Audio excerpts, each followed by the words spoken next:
After the very, very significant military gains, the military triumph of Operation Sindoor, the Modi government is now unveiling a diplomatic blitzkrieg and focusing on its message in capitals around the world, especially the Western world, where the media and some of the governments have displayed either ignorance, insularity, or arrogance.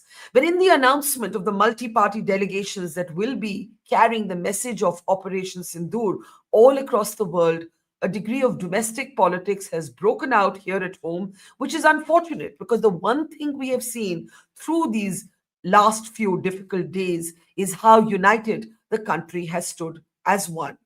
These politics erupted after it was announced that Shashi Tharoor, who has been one of the most effective voices for India on the global stage when it comes to Operation Sindoor, will be one of the opposition MPs leading the delegation. And in fact, he's been chosen to lead the multi-party delegation to the United States of America. I'm Barkha Dutt. You're with the Mojo story. The announcement by the Modi government that Shashi Tharoor would be among members of parliament, these are all multi-party, cross-party delegations, that Tharoor would be leading one such delegation to the United States of America, was welcomed by most Indians but made the Congress unhappy. It transpires that Kiran Rijiju, the Parliamentary Affairs Minister, had a conversation with the Congress president and asked for their names. The names submitted by the Congress party did not include Shashi Tharoor or Manish Tiwari, two of the most vocal members of parliament from the Congress on this issue. The Congress then accused the BJP of trying to politicize the moment. In the meantime, Shashi Tharoor said he accepted and said it would be an honor to represent India as part of this delegation. There are, of course, other members as well. Several of them are from the BJP or from allies like the Shiv Sena Eknath Shinde faction. You can see those names on your screen. Supriya Sule is also among them. And also today, Asaduddin Owaisi confirmed that he too will be part of these delegations, as will be Ghulam Nabi Azad. We are told that Congress leader Salman Khurshid was approached but said to the government that he would need his party's go-ahead to begin with. Today, we talk about the Modi government's messaging, the decision to send these multi-party delegations, the Congress's self-goal in not themselves saying that Shashi Tharoor and Manish Tiwari should be on their list, the Congress's allegation that politics are being played with this moment, and also Donald Trump's obsessive focus in irritating us, riling us. How should he be handled? A lot to talk about. We'll also have reactions from Yashwant Deshmukh's C voter on how people are responding to everything that's happened before and after the ceasefire. I use the word ceasefire loosely. Trump calls it the ceasefire. India technically calls it only an understanding, a pause in hostilities. I want to introduce our guest now as we look at the larger messaging. Yashwant Deshmukh, who of course leads C voter, is with us. Yashwant, welcome to the program. Military veteran General Dhruv Katoch is with us. Always a pleasure to have you with us, sir. Padma Rao, veteran journalist, is with us. Welcome back, Padma. Rajat Sethi is with us, political analyst, somebody who expressed very strong opinions after the ceasefire was declared, but has since then responded very favorably to Prime Minister's two speeches. And also, of course, joining us is Mahima Singh, the Congress today, not including Shashi Tharoor and Manish Tiwari in their own list and complaining when those names, when Tharoor's name in particular was announced by the government. So welcome everybody. I want to start by playing out for you what Shashi Tharoor said to me well before he was asked to do this. When I asked him how he thought he emerged as one of the most effective faces, I was still on the ground in Punjab, and this is what he said to me. How do you see all this attention on Shashi Tharoor speaking for India? Barkha, I'm an Indian first and foremost, and everything else follows. You know, we all have multiple identities, but above all, these identities are possible and safe and secure because I'm Indian. I mean, that's the sheltering carapace under which I'm also everything else that I might be. And therefore, for me, when it's a question of my country's national security, nothing comes ahead of that. And I'm very, very proud to respond when people ask me to speak. I wasn't asked by the government to do that. I was asked by channels around the world who wanted an Indian voice, and I understood the importance of putting across our point of view in many of these audiences. And I'm very pleased that those people at home, and more important, perhaps those people abroad who've seen it, have got the message. All right, let me start actually with Rajat Sethi, if I can, and then I'll come to some of Yashwant's numbers. Rajat, I wasn't trying to say that you were in any way a critic of what had happened. I was just saying that you reflected the anxieties of a lot of Indians across political affiliations when there was this sense that, why do we have this halt in hostilities? Since then, of course, Prime Minister, Defense Minister, Prime Minister went to Adampur base, he addressed the nation, Rajnath Singh's gone to Bhuj, he's gone to Kashmir, and it has become clear, it is now officially stated that Operation Sindoor is not over. This is a pause. And it has been made very clear that the new doctrine will mean kinetic action if there is an attempt by Pakistan to do this again. But now comes the messaging. The messaging is not for whom I think 99% of Indians, let's forget the 1% naysayers, they don't count. 99% of Indians are on the same page here. But the way some of the Western media outlets, the way some of the Western governments have reacted leaves a lot to be desired, which is why I think this multi-party outreach. What do you think of it? Good evening, Barkha ji, and to all the fellow panelists. I think instead of sequential planning of first doing the military ops and then thinking about the communication, it should have been a parallel exercise. And this is where, and I've been pretty vocal about it, that barring a few diplomats, the other diplomats weren't vocal. It was their principal job and responsibility to reach out to the Le Mondes and the Washington Post and the New York Times in their respective areas of jurisdiction to actually go out and put out a perspective. If an Indian ambassador or an Indian high commissioner calls up to present India's point of view, I am quite sure that most of these channels would have opened doors and allowed them to present their voice. So I think the problem that happened in my assessment happened right during those 4 or 5 days when India was in deep crisis. The amount of heavy lifting that our armed forces were doing, our diplomats outside our country were not doing. Again, Vikram Misri and others, I'm not talking about them. They were in the helm of affairs. They were doing everything. But there had to be greater, much more stronger response to remove the hyphenation that was being inserted. Now, you can't leave everything to Prime Minister Modi to remove every hyphen that has been put out in every single newspaper around the world. That is asking too much. You require ambassadors who can do that job. When these bureaucratic ambassadors failed, I think that gap had to be filled in by more emphatic voices. And I think that is where comes in Shashi Tharoor, Manish Tiwari, who've been pretty eloquent about India's position. The kind of facts and figures that they have put forth on the table were pretty good, pretty interesting. I can tell you that you will encounter adverse media, be it out of sheer ignorance or out of deliberate sort of putting India down. I have myself gone on Al Jazeera, and I can tell you the kind of condescending tone that they had for India through and through is something which is deeply troubling. I mean, we at best can present our best foot forward, but I'm sure that this tinkering around their attitude towards India and the geopolitical conditions would require sustained efforts. Therefore, I welcome what government has done. They have crossed the party lines on this, and they have made an overture. Now, the problem is Congress's perpetual pettiness. When will they, for once, come out of it and allow merit be the sole determinant of people who can go out and represent India? Which other of those 4 names that Congress actually proposed wrote even a tweet? Forget about writing good articles. Had they even tweeted properly? Why on earth should they be the voices of India, not of Congress party, by the way, to go out and represent my country? See, this is where consecutively it always happens. These princelings who feel insecure that what if a Shashi Tharoor goes out, possibly the Congress party might gravitate to. This is sheer pettiness, nothing more than that. Instead of welcoming, they're creating roadblocks on this. So before I get Mahima and everybody else to respond, I do agree with you about the bias in Western media. Padma and I have been comparing notes on this. Padma actually walked out of writing for a German media outlet because of the sheer exasperation of how they were behaving.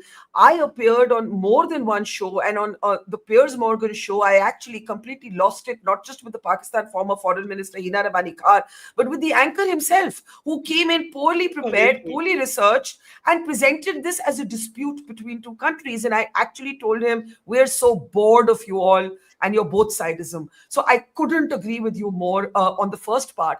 On the second part, I want Mahima ji to come in from the Congress party. Mahima, look, I've seen Jairam Ramesh's statement that Kiran Rijiju called Mr. Kharge, had a conversation with Mr. Rahul Gandhi. The party was asked for names.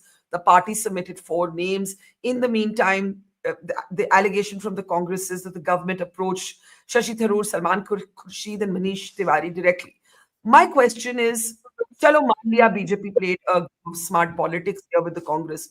Couldn't the Congress preempt that and simply put on your list actually the people who have been the most effective voices, which are Shashi Tharoor and Manish Tiwari?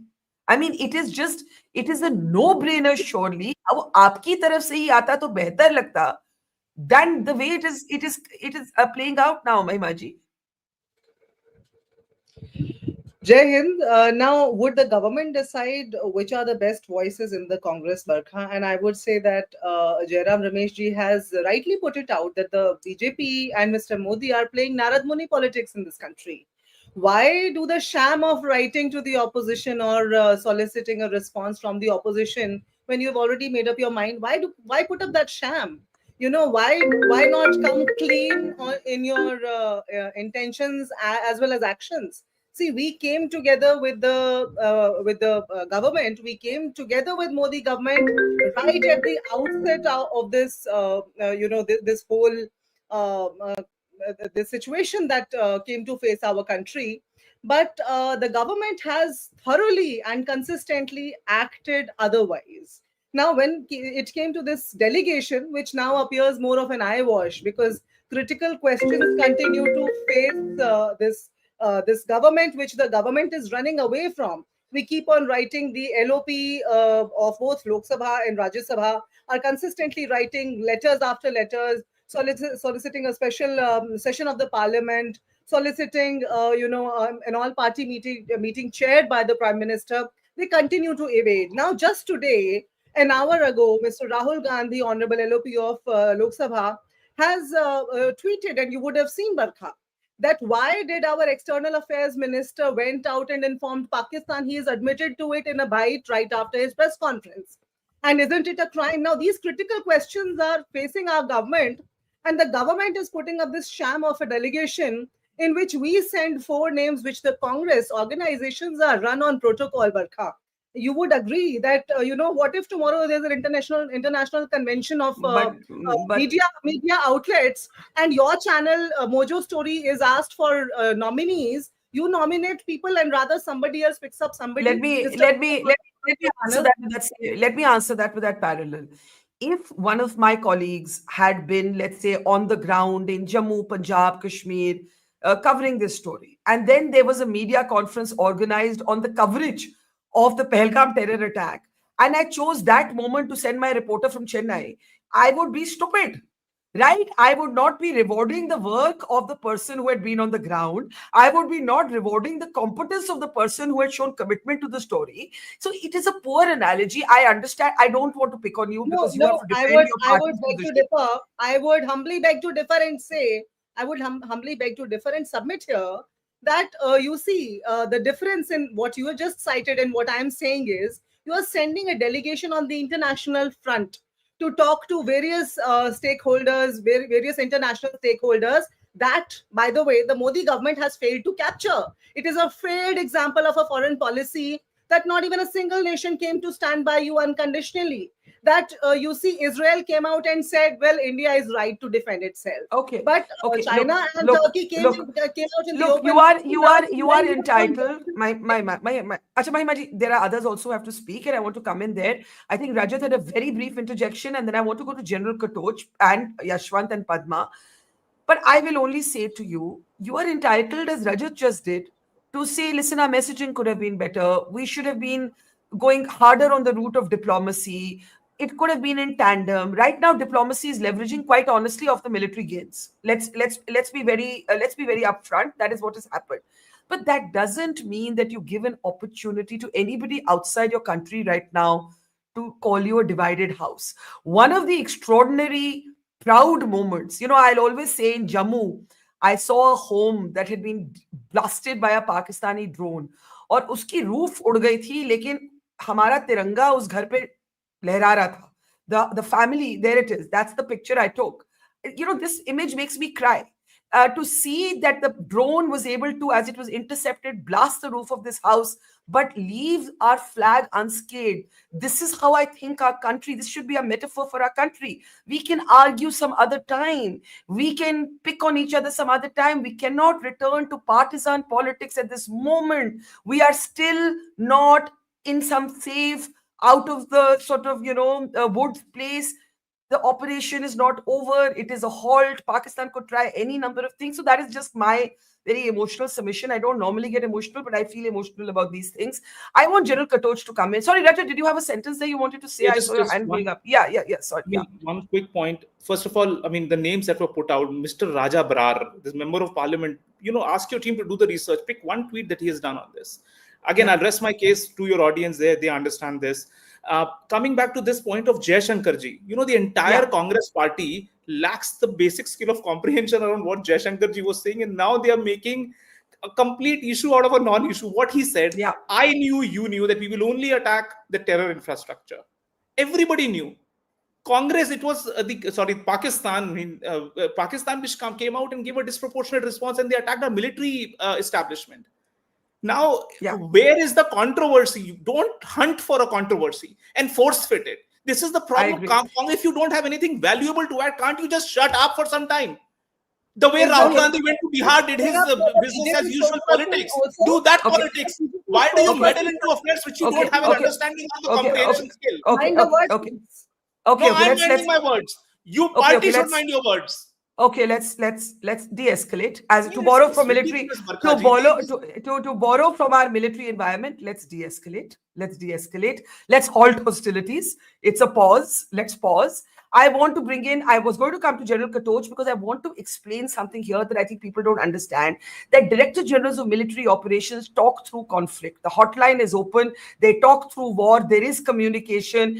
You cannot surely be accusing your foreign minister of some treason here. I mean, I find the issue only completely manufactured. Let's talk about real things. You can talk about why Trump is saying what he's saying. You can talk about why the Western media is biased. And I would take all of those points. There are genuine things to talk about. But since I saw Yashwant raising his hand first, General Katoch, with your permission, I'll just get Yashwant, then come to you, and then Padma. Yashwant, please go ahead. But I would not have liked to discuss the politics today, given the subject and scenario. But honestly speaking, what has happened from the side of Congress right now doesn't even make a political sense, Barkha. So far in the last a week or 2 week kind of thing, the maximum traction for the Congress or the positivity for the Congress was gained by Shashi Tharoor and Manish Tiwari. Even from the political perspective, you are just throwing away that entire goodwill these two gentlemen have earned for your party by kind of almost looking like you are punishing them something for something good. So that doesn't make sense in any case. Even from the local politics, it doesn't make any sense. Shashi Tharoor, I checked because I don't want, while you were talking, I was looking at what exactly is making sense. Even in Kerala, where the elections are due in next year, Shashi Tharoor is the only Congress leader whose rating is in double figures, in double digits. All other pigmies of the Congress are not even in single digit kind of thing. So I actually, from political point perspective, also it's going above my head right now. But today is not the day where I would like to discuss politics. Kerala tracker, we will discuss it some other day. Let's just discuss it. I will come to the sea water tracker in the next round of questions, Yashwant, just to get first comments here, because something which Mahima raised, General Katoch, Rahul Gandhi has now put it on record, and since he's the leader of the opposition, I think this is an absolute non-issue. And it is very silly for the Congress to pick it. Sorry, mind my words, but I feel very strongly about the military. It's the one thing where I show my partisanship and my emotion. Rahul Gandhi has accused Jaishankar of informing Pakistan at the start of an attack was a crime. I'm reading out Rahul Gandhi's tweet. Everybody please listen, pay attention. Rahul Gandhi says informing Pakistan at the start of an attack was a crime. The External Affairs Minister has publicly admitted that the government of India did it. 1, who authorized it? 2, how many aircraft did our Air Force lose as a result? Now, we are in a very unfortunate moment in Operation Sindoor, where the political unity that we had seen on display, the social unity that we had seen on display is being wrenched open. actually with a very, sorry, Mahima, I just cannot agree with this question. I mean, are we really going to seriously discuss this allegation? I want General Katoch to respond. And, this is based on a Jaishankar statement that we told Pakistan that we are only targeting your terror bases. That is his statement. What India is trying to say is that we were never interested in targeting your air bases. That was not part of the plan. If you hadn't sent drones and missiles into our country, we wouldn't have hit you. But you hit us, so we hit you. Till we were targeting your terror bases, that's not an act of war. Americans came in and took out Osama bin Laden from Pakistan. That was not an act of war.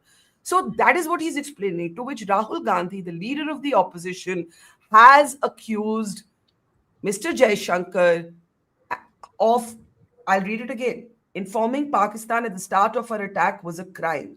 Who authorized it, and how many aircraft did our Air Force lose as a result? General Katoch, I'll ask you to respond. Thank you, Barkha.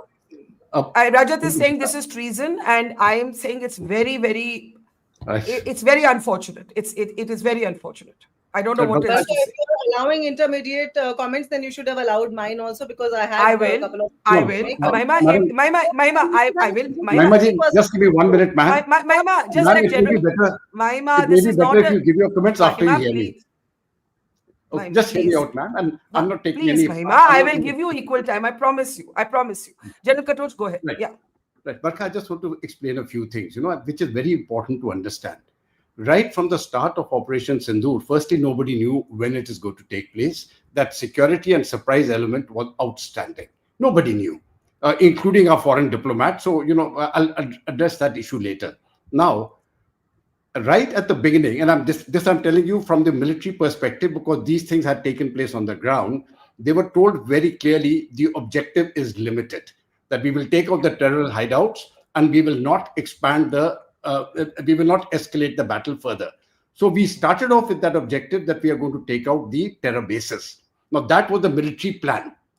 Now, as soon as we took out those 9 terror bases on the night of 6th, 7th of May, that was the time the DGMO rang up his counterpart. And he told him, we have taken out your targets. These were terrorist targets. We are not going after your military or civilian infrastructure.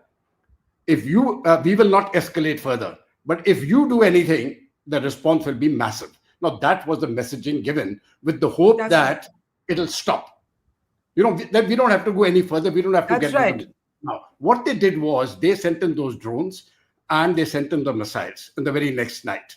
And when they did that, fortunately, our air defense system, which is the indigenous, the Akash, the indigenous system, it worked beautifully well. Now, everybody knows it's a good system, but ultimately, you have to test it in battle. And when they tested in battle, it worked.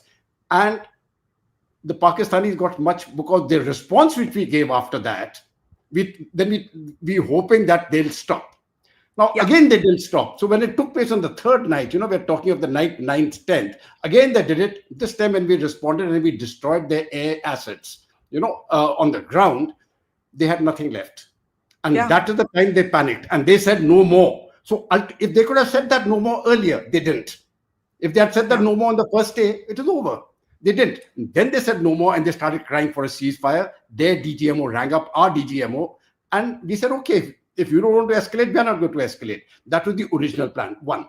Number 2, the question of why our foreign diplomats haven't, listen, 48 hours, 72 hours, nobody knows what is happening. It is very difficult for foreign diplomats to try to convince external powers what the Indian stance is in a 4 days battle, in a 3 days battle. We may like to, whatever it is. I mean, I'm telling you from practical experience, it can't be done. Also, if I may interrupt on that point, General Katoch, because I was on the ground when all these drones and missiles were coming in, we didn't know necessarily, on the 4th day when the hostilities were halted, in the morning, I thought we were headed for all-out war. I just to Rajat's point, I think it would have been very difficult to message diplomatically in parallel because we didn't know if it was going to end with the attack on the terror bases, whether it was going to go higher, how long it was going to last. So just giving some benefit of the doubt there, but please complete your point. Yeah. So, at that time I was also on Doordarshan and I told them, I said, listen, we are in a very dicey situation because I was under the impression it is going to stop. But then I was proved wrong on the night, the night of 8th, 9th when it continued. Then I told them on Doordarshan again, I said, if it continues for another 48 hours, it is going to be a full-fledged war or it stops. Yeah. I said, there is no, I said, the way I've read it as a military man, I don't see any other options. If we don't stop, if it doesn't stop within 48 hours, it's a full-fledged war and then all bets are off. Absolutely. Otherwise, Pakistan still has a choice. I think they took a wise choice, very frankly. There's one more point I want to give. Just one more point. Sorry. Yes. The question is the stance of foreign countries. I would like to make it very clear. It's got nothing to do with the Congress or the BJP or any party, No foreign power will support India. No, not because we are bad or good.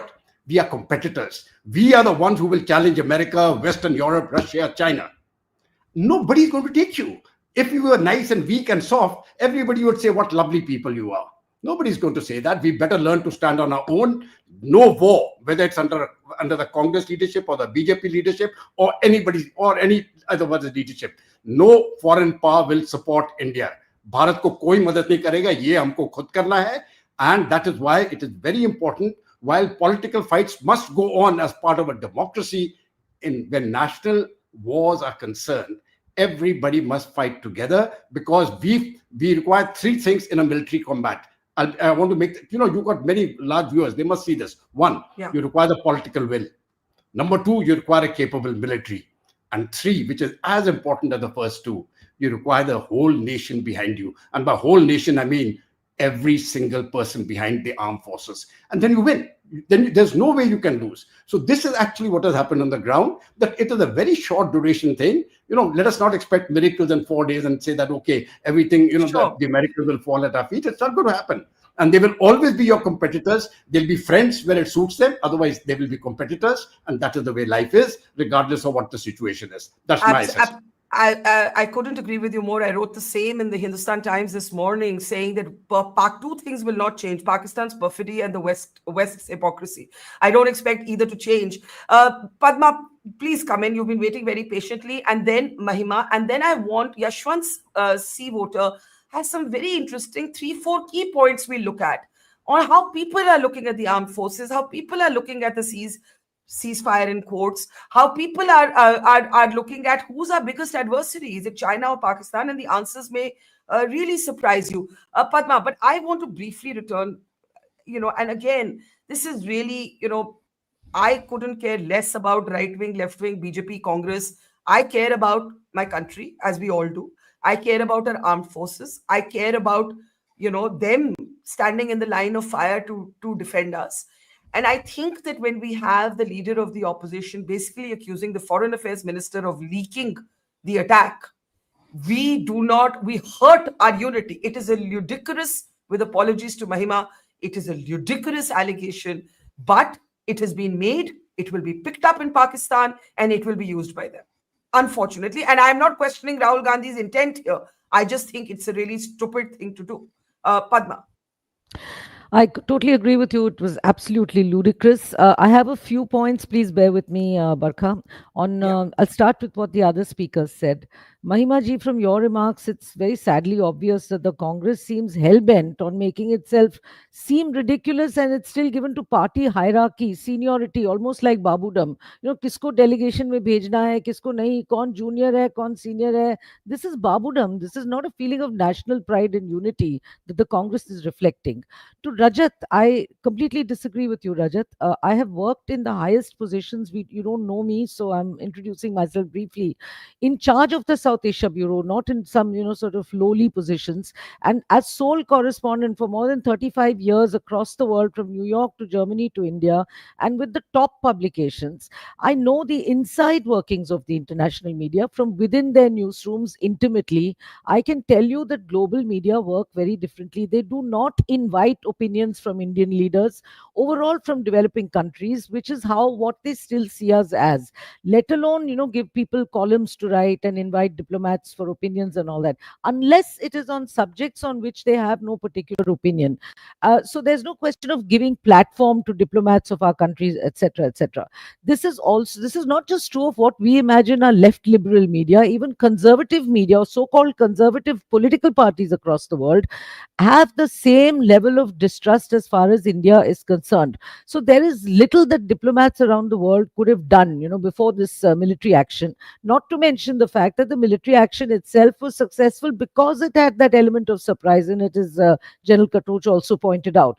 Now, coming to my example, I mean, for what Barkha mentioned, I have now restricted myself to only speaking on television as and when I'm invited. I will not do print pieces anymore, because Western media during this conflict began to refuse to send writers as senior as I playback, which every writer has a right to see what they're putting out after the editing, after it's been chopped, and not change. So that is the reason why I put my foot down after this long and very successful career. I just simply decided, as far as I'm concerned, and unlike the Congress party, perhaps the nation does come first. I don't really care anymore, and I think television is a healthier medium because one can just express one's thoughts. Now, coming to what Barkha said, Barkha, you're absolutely right. You talked about arrogance, etc., in the Western media. I'll add a few epithets of my own. There is neo-imperialism, and there is an age-old view, and this is very important, because don't forget that the rest of the world is dominated by the two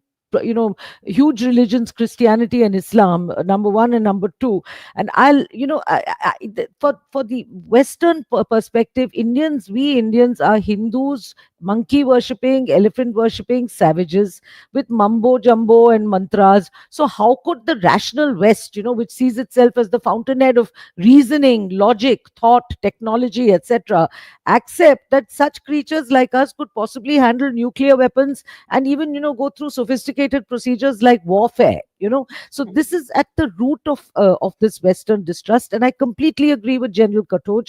Nobody is going to come to our aid. We are alone in this one. So I'm happy about the forthcoming delegations, but I have zero optimism. We are on our own, because we are seen as a threat because of our success. We are not seen as potential partners.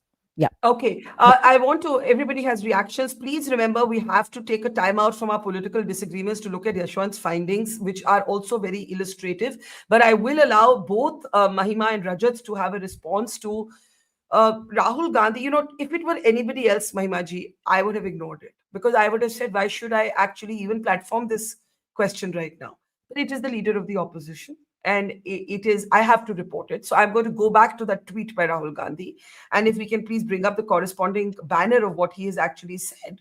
Again, Mahima, I beg you to explain to me how this is a question that is valid from any perspective right now. What is the allegation? What is the allegation? What is the allegation? Before I come to answer your question, I would what I was going to say earlier, let me just say, see, number one is that if you've got to have a Congress spokesperson, please have a BJP spokesperson to counter me. I don't want dummy political analysts, actual BJP spokespersons on the inside. Okay, next time we'll do that. All right, next time. Okay. Please do not let your political analyst fill in the shoes of the BJP spokesperson. Okay. Let him do what he does best, analysis. Now, let me come to this. You see that everybody is talking about the unity, the nation's unity. Where did that unity come from, Barkha? When this happened on the April 22nd, the first response of support came from the Congress party. Our leaders came out and said, we stand behind the government. Please go ahead and do what you must do. Whatever you do, we are behind you. We are with you. And what did the government do? The Prime Minister never comes to chair an all-party meeting, which is out of the league in terms of what has been the precedent, what has been the tradition. In previous incidents such as this, the opposition called, which in that case was the BJP, called for special parliament sessions, and they were conducted, and the answers were given to the opposition. Rather than getting into this pettiness of saying that we cannot discuss national security. We do know who hides behind national security to evade from accountability. Mahima, what is this tweet on our screen? I am asking you, forget BJP. I am asking you, as a journalist who has covered only war and military for nearly 30 years. That has been my primary beat. I ask you this not as a political journalist, I ask you this as a conflict reporter. This tweet by Rahul Gandhi makes zero sense. Ma'am, I never use words like this. It makes zero sense because you're basically implying that the foreign minister of our country has tipped off the Pakistanis. I mean, do you understand the import of what is being said here? Do you understand the import of this?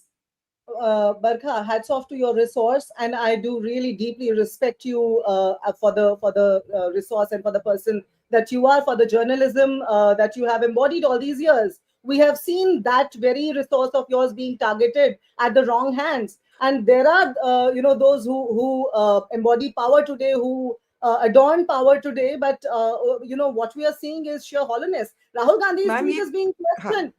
Allow me. Rahul Gandhi ji's tweet is being questioned today because answers have not been given. There are experts from the army and military. You see, General VP Malik and retired General Manoj Naravane came out and said that we have lost this chance. I do deeply respect the veteran sitting on your show. I do deeply respect, I bear deep respect for the valor of our armed forces, but I would say, I would resonate what General Naravane said when he said that we have almost lost this chance for a third time. Now, the political camaraderie has also seen a steep fall under this regime. You would see that they're asking, I want to come back to the main question of your show today, what you are conducting this show for the nominations. And I want to make this point here, that we responded to their query of nominations thinking that they're asking earnestly when they were actually asking mischievously. We did not see that coming because we have been standing in has solidarity. this political tweet, okay, I have to let the others speak, but very briefly, has this political tweet by Mr. Gandhi, which I think is a dangerous tweet, and that's why I have no partisanship here when I'm saying it. I'm really just saying it from my heart. I think this is a dangerous tweet. I would take it down. But is this political tweet because you're angry that the BJP scored a political point by announcing Tharoor before the Congress? Is this in response to that? Why this tweet makes no? Please think. Why is this tweet there? Why? What does this tweet mean? What is this let tweet? Let me respond, if you will. Mr. Gandhi's tweets, this one and all the others, I believe and I see that they are very poised. They are very well evaluated.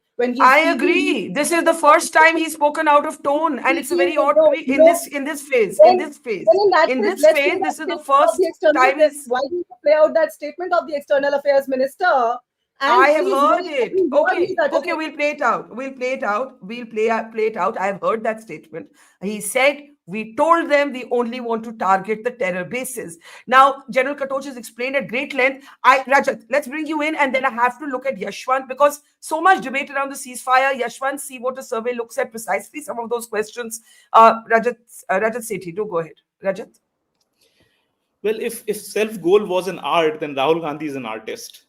I'm not saying out of being a BJP supporter or a Congress supporter. The way Congress party is headed, I'm telling you, this entire country would be obliged that they are shut full and final if they carry on with this. Over the past 7 minutes that I was counting, beyond rambling, we did not hear a single reasoning behind this tweet. What Rahul Gandhi has said, that informing Pakistan at the start of an attack was a crime. What he's trying to say, that Jaishankar has committed a crime which comes under treason.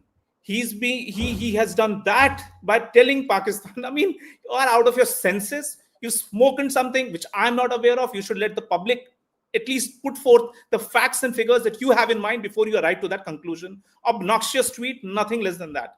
Now, coming to what Padmaji and Dhruv sir was talking about, and I don't want to get into political debate beyond this, but see, there was an event at Harvard Pakistan conference right after Harvard India conference. I have, been an alumnus from Harvard, and I can tell you, we put in so much of effort to get that conference put in place. The sponsors of that conference were Lakshmi Mittal Center of South Asia at Harvard. We wrote emails and we created so much of pressure, whatever little bit capacity that we could contribute to. Then there was a Columbia event also. Suddenly you were seeing that a very pro-Pakistan turn of events were happening around campuses, college campuses, as if there was this larger nexus or invisible hands of Pakistan which is prodding up these events. There were alumni of Columbia from India who were writing to the presidents and ensuring that there be parity on what is being discussed and reported by these so-called professors. This is what I'm saying. See, is Dhruv sir and Padma ji trying to say that our bureaucrats in these embassies should fold hands and wait till the narrative is set, all the damage is done? Of course not. You need to do something, right? What is that something? First of all, I said it has to be a perpetual exercise. It should not be a wartime exercise. You have to engage no matter how you break into the boardrooms. You have to put in consistent efforts. You need to find people who are constantly writing, who have that nexus, who can penetrate into the systems. China, of all people, China had so much amount of effort to ensure that pro-China pieces have been written consistently for decades. I can say that because I have read those as case studies. Instances where I know of these instances around the lobbying effort that were put in DC and in the other countries. Okay, Rajat. To list out the objectives of the war before the war has even started, but there were good 12 days after the terror strike and the war from when India attacked Pakistan. What was happening in those 12 days? That's my simple response. I have questions. I don't know. I have been a campaign manager and I know this is not how campaigns and narratives are set. Okay, Padma, you've got to hold your horses for just 1 minute, please, because Yashwant has been waiting really for a long time, and I have to get through some of these points. So I want to turn our attention now, Yashwant, because we were just, we got to know a little late that you were coming. I've just taken out some of the main points of your survey, and I am going to start with, of course, can we get the corresponding slides also up?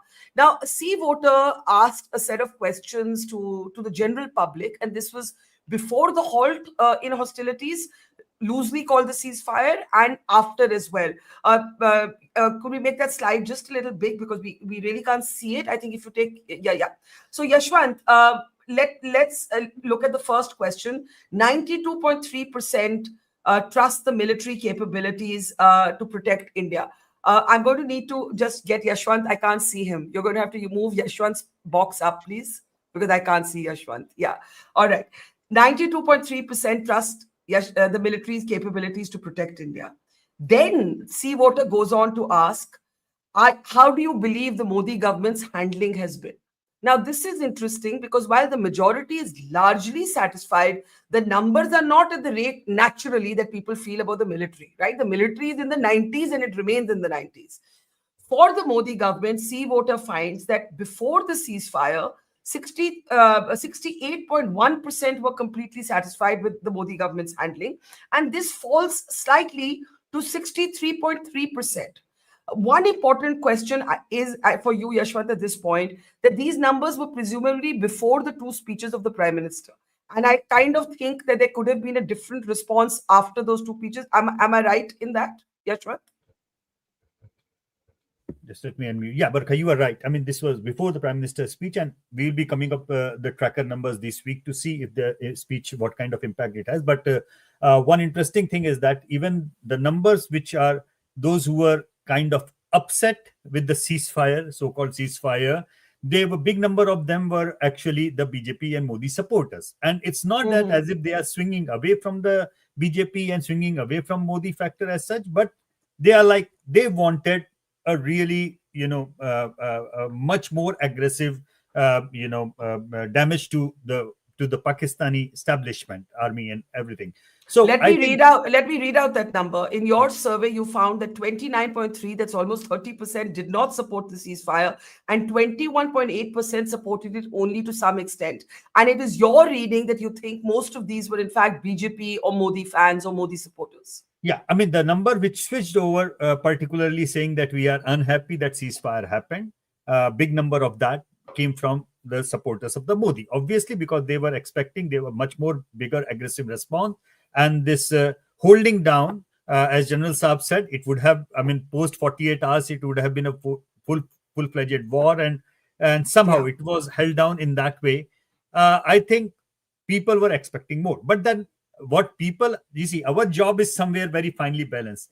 Our job is to keep on tracking what public wants, and also to keep on understanding what public understands from all these things. Yeah, so correct. One thing is very clear, Barkha, the army has an unparalleled, satisfaction and trustworthiness rating of 90% plus. That is huge. One-way traffic. before the ceasefire. In fact, after the ceasefire, it has gone up, Correct. not going down. So there is unwavering support to the army. And it is important to understand, Barkha, because I know the similar kind of number through our other international partners, which do the same survey in Pakistan. And Pakistani army has been facing such a huge credibility crisis because of Imran Khan supporters, because of the Correct. Pashtuns, because of the even the mullahs sitting in Pakistani Punjab. Everybody was shifting away. Forget even about Baluchistan. Baluchistan comes very low in that pecking order about as far as anger with army is concerned. So the Pakistani army's trustworthiness in their own country is no way in comparison to the Indian army's trustworthiness and the kind of support they carry. And it's important to understand, because armies can have the infrastructure and everything, but as General Saab would agree with me, hopefully, the real strength of the army lies in the support of their own countrymen. That's where the real hosla comes in, that this is what they are fighting for, and that is very very strongly coming out in these numbers. The same support base is not there for the politicians or political parties or everywhere, which is absolutely fine, which is good, because that's where we stand as a country at this point of time. Just two other data points before these numbers people may want to comment on. C-Voter asked people, who is your biggest threat? Who is the bigger adversary? General Katoch, this will interest you in particular. 51.8% say China is a bigger threat, compared to 20%, I'm rounding it off, for Pakistan.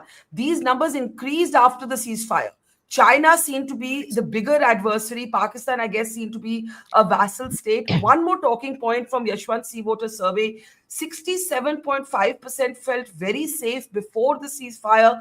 This drops slightly to 63.9% after the ceasefire. Yashwant, if you want to quickly comment on these 2 points, and then we'll open it up. Yeah, on the first point, Barkha, that that China is a bigger threat, that is something which we are used to listen from the strategists, the experts, the columnists, and media at all.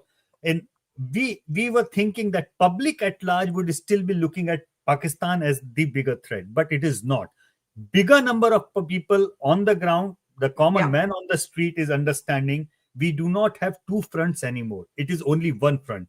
What we were fighting against on the Western front was actually we were fighting against China. So Pakistan is now treated by the common man as an irritant.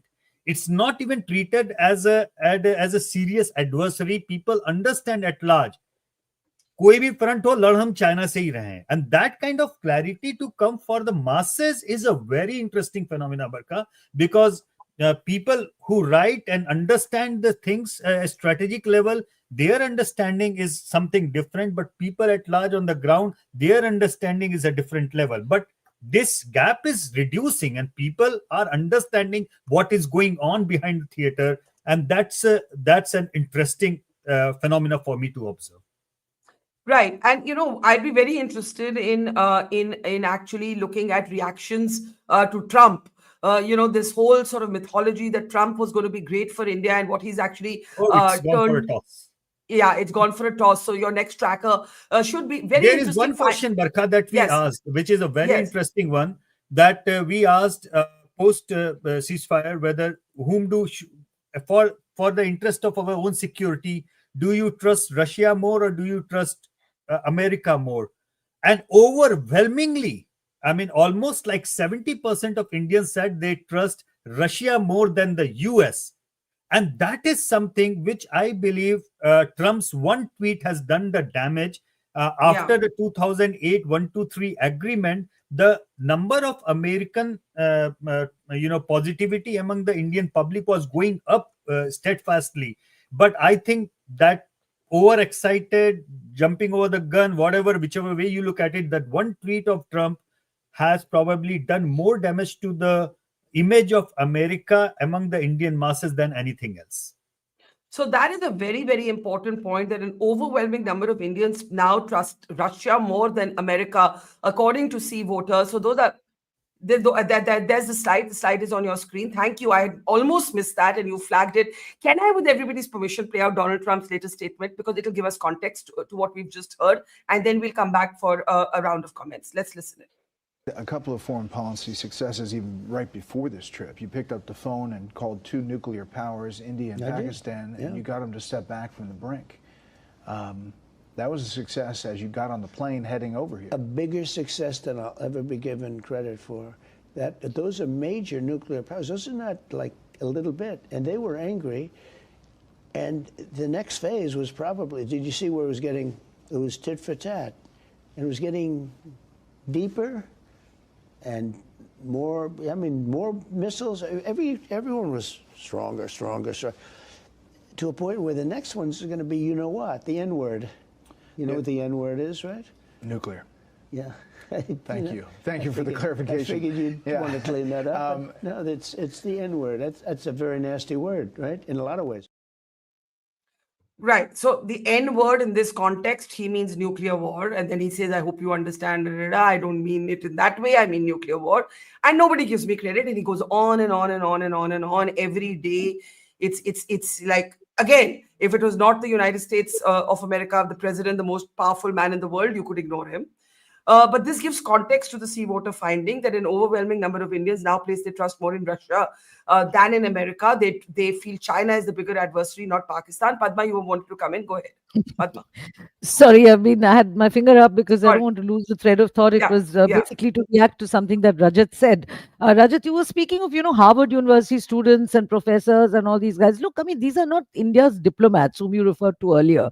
You were referring to the fact that India's diplomats abroad had not done enough to put across India's picture, that they'd not lobbied enough. Secondly, you're talking about students' movements, newsletters, flyers, interactions in universities, demonstrations, etc. That is very, very different from the newsroom of an international media concern, where the editors and the proprietors have absolute control, and they try to assert that control only when it comes to countries which are of no great interest to them, such as India. Thirdly, you mentioned China's outreach in the international media as a point of comparison. Rajat, you have to realize that there is a direct correlation between trade relations, trade dependencies, and the kind of media exposure that a country receives in the Western media. China is not seen, as I said earlier, with great irony, as a monkey worshipping, somehow illogical, mysterious Hindu country that India is literally seen as, so as a highly developed, we are not seen as China is seen. China is seen as a highly developed nation, on which all those So in short, you don't think diplomats could have done much more? I think the diplomats could not have done much more in the media. I'm sure there were back channel communications and back channel lobbying, which obviously remain back channel. One final point, Barkha, about the tweet. I think Mr. Gandhi's tweet, frankly, reeks of libel. It should attract libel, and I wouldn't be surprised if it attracts a few lawsuits. Thank you, Barkha. Yes, we will get back to the tweet, but let's also pay attention to what we've seen in Yashwant's survey. General Katoch, do you have any thoughts? And I'll come back. We'll end with thoughts on Rahul Gandhi's tweet. General Katoch, do you have any thoughts on Rahul Gandhi's tweet? Because he's basically insinuating that the foreign minister gave away the war plan. That's what the tweet means to me. No, I mean, he's entitled to his opinion. He's the LOP.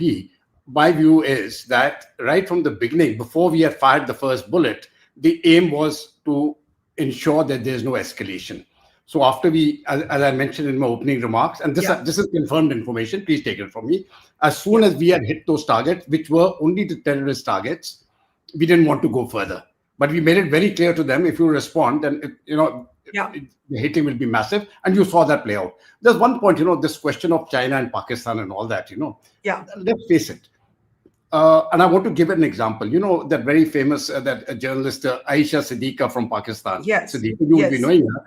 And she's staying in London. She's not too welcome in Pakistan anyway. Correct. So when she had come, I think 2 years or so, I had met her here. And we had a small interaction with her. And I asked her, what is your opinion? Because she was coming to India after about 8 years. So I asked her, what is the difference which you have seen in India then and now? And you know what she told me? She says that time Pakistan was relevant. Today, in the Indian street, nobody talks of Pakistan. It is irrelevant. That is the change. And she told me, I'm not saying it. So when she was speaking to people, I mean, there was no. So Pakistan is irrelevant. I think one of the reasons for Pahalgam was because they were irrelevant. They wanted to get back relevance. But I think China is going to be the main threat, and we have to be focused on that. That's my. I think that's a great point. I said to Hina Rabani Khar on that Piers Morgan show, I said we would love to ignore Pakistan. If we could ignore Pakistan permanently, we would love to ignore Pakistan. If it were not for terrorism, we would simply ignore Pakistan. So Yashwant's data really is interesting in that context. If we can, bring up that banner that an overwhelming number of people now see China as a threat. And let's not forget that China was the battlefield the host in the battlefield, providing all of the weapons to Pakistan in this in Operation Sindoor. All right, Yashwant, I will come to you. We have to start taking last comments, and I'm sure Mahima and Rajat will want to come back to Rahul Gandhi's tweet. I'll bring you in. The big takeaway from your survey right now, again, it was after the ceasefire, but before Modi's two speeches. I think the big takeaway is that number one, that I could not find, Barkha, any variation or deviation as far as the demographics are concerned, the geographies are concerned, or political support system is concerned. You remember whenever we do other surveys and many sort where political thing is there, we always find contrasting opinion on the political line, while the opposition supporters are saying something else and BJP supporters are saying something else. But in this particular round, we have found there is no difference in whichever way you look at it. People across India, across the geographic, across the political ideas, have almost said the same thing. And so that is something which is very heartening for me to see. No matter what people on the national security are saying at this exactly the same thing, the people at public's education about the thing is amazing. Their understanding of the things is amazing. And they are almost looking at the things as clear as can be. And as you said, we would love to ignore Pakistan. If there was no terror attacks from that side, actually we were so busy with our own economy and ourselves. यार हम लोगों को जो है Mars जाना है और बाकी इसरो के मिशंस बनाने हैं, रॉकेट बनाने हैं, हमारे टाइम नहीं है, and unless somebody else is coming and throwing something at us, we are not bothered. So that the fact that Pakistan was getting irrelevant, I think I agree with General Saab that Pahalgam was also one of the things that they were getting irrelevant, and they were trying to figure out something to define themselves again, because the problem with Pakistan, Barkha, as you know, is in their definition. Pakistan's, as a Pakistani friend once told me, was Pakistan is, what India is not. And that cannot be a definition of any nation state. So I guess that they have their own problem. God bless them with their own problem. We are not responsible for their problem, but if they throw their problem at us, it becomes our problem. And one of the sort of very heartening things of this operation, which General Katoch said India did not intend to escalate, but then we were drawn into this 4-day war, is that Made in India beat Made in China, at least the Made in China that was provided to Pakistan. So that whether it was the Akash system or all of it's again a kind of convergence of Russia, Israel, and Made in India weaponry that we saw from our side. All right. And one thing, Barkha, that I think everybody also understands this thing, that nobody is gonna stand and support us. Nobody. We are alone in this fight. And General Saab, I totally agree with you. Not only me, and I can assure you, we have posted this question time and again into the publics. Huge majority of Indians also understand this very clearly, that we are going to fight this alone war. We are only going to be together and fight and win this. We should not be looking at the West or anything. The way we have been probably ignoring Pakistan, we should also start ignoring the Western press and everybody out there. It's high time that we should just find our own way out. Right. I want to come back to last comments, Mahima Singh and then Rajat Sethi. Mahima, go ahead. I can't hear, ma'am. Now I can. Now I can, ma'am. I would first like to respond to Padma, who said that this might attract few libels and lawsuits. Haven't we seen the Honorable LOP being targeted and framed and then being acquitted, exonerated? And so the same pattern may repeat. But he will continue to raise tough questions to this government that has called a meeting of only NDA chief ministers on the 25th, Barkha. I want to conclude my remarks with two questions. That is not correct. That is not correct either, by the way. I'm very happy to say that is not correct. Let me just end with my two questions. Number one is, where are the 4 perpetrators, the main actors of the Pahalgam attack? The government may continue its eyewashes, but we want to know where are those 4 perpetrators. And the second one is that why is the government not making its intentions clear by acting mischievously as it did in calling these nominations and then acting otherwise as they did earlier in the case of chief election commissioners and otherwise. We have seen this government conduct itself in the same manner, eyewashes after eyewashes. So these are the questions I want to leave your show with. Okay. And I think that your viewers would ponder upon that. They're already seeing this government for what it is. Rajat, I'll just add a question of my own. And again, I know you're not a government spokesperson or a BJP spokesperson, but yes, the BJP did, after near very sober messaging, they've had their share of coarse loudmouths, like the BJP minister in Madhya Pradesh, who made a terrible comment on Colonel Sophia Qureshi, and the courts followed him up. I remember Yashwant reposting I was somewhere in the battlefield and beach mein signal aaya, and I saw Yashwant criticizing the BJP's Twitter handle for making a political comment in the middle of battle, saying this is not the time. This is the time to rise above all this. So to you, Mahima, all of us, when we see wrong, we do criticize it, and that's why I gave you these 2 examples. Now, Rajat, I'm giving you the closing word. We started to discuss the multi-party delegation. In the middle, we had Rahul Gandhi's tweet, which kind of derailed us, and we have Yashwant's findings. Your last word. See, these loudmouths within the BJP, they do huge disservice. Whatever difference between the BJP and the Congress is, they try and remove those wedges. BJP stands very next to Congress with these comments. And I think BJP would do a lot of service to their own party if they sack these people. I will not mollycoddle and try and frame it in a way which sounds more diplomatic. It is as it is. Ab Twitter hai to kuch tweet karna hai. That should not be the logic of the main tweet that Yashwant ji has actually tweeted. Keeping quiet is also a virtue. You should know when to speak. And this is my only message to Rahul Gandhi also. You are not entitled to your opinion, by the way. You are entitled to putting facts. Your LOP, your office is sponsored by taxpayers like us. You are not there because of family fiefdom over there. You are representing voices of me also. And what I expect of you is to put facts. Let the courts reach to a conclusion. Yeah, I would just... All right. Yeah.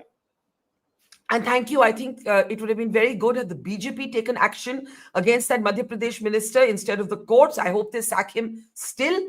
As for Rahul Gandhi's tweet, I very rarely comment on political parties in a partisan way on this show, but that tweet is not permissible in a country that is only just emerging from a state of war, and basically accusing the foreign minister of treason, of tipping off the war plans to the adversary. I was going to close, Padma. I saw your hand up. Do you have a brief interjection? Very brief, very brief. I just want to say about what we came to talk about, these delegations going. I'm happy, but no optimism. It's a transactional world today. I don't think anything's going to make any difference at all. Let's shape. I think what India should do is shape a clear, definitive identity for itself and no longer sit on fences. For instance, we're talking to the Taliban. That's actually a welcome move. Engaging with the Taliban, engaging with countries that have their own set of problems with Pakistan. In fact, this is precisely what China does. It doesn't get entangled between Western liberal ideas of what an ideal society should look like in somebody else's backyard, but it engages to get what it wants. There's not a lot else I want to learn from China, but this focus on its own development and prosperity while ignoring the noise and ignoring Western discomfiture and noise coming from there is certainly something that India should make its own. Okay, we leave it there. Let's return to a note of not optimism in terms of what we expect from the West, but in terms of the fact that our democracy is mature enough that notwithstanding some kerfuffles, we are sending a united political delegation all across the world, which makes its own statement. Whether the world wants to read that statement or not, I don't know. But we derive strength from making that statement. We leave it there. Mahima Singh, Rajat, Sethi, Padma Rao, General Katoch, Yashwant, Deshmukh, thank you. And to our audience, thank you. Have a great weekend and see you soon. It's great to see you here. Thank you for watching our work. If you haven't subscribed yet, don't forget to click the bell icon and subscribe to Mojo Story and support independent, robust journalism.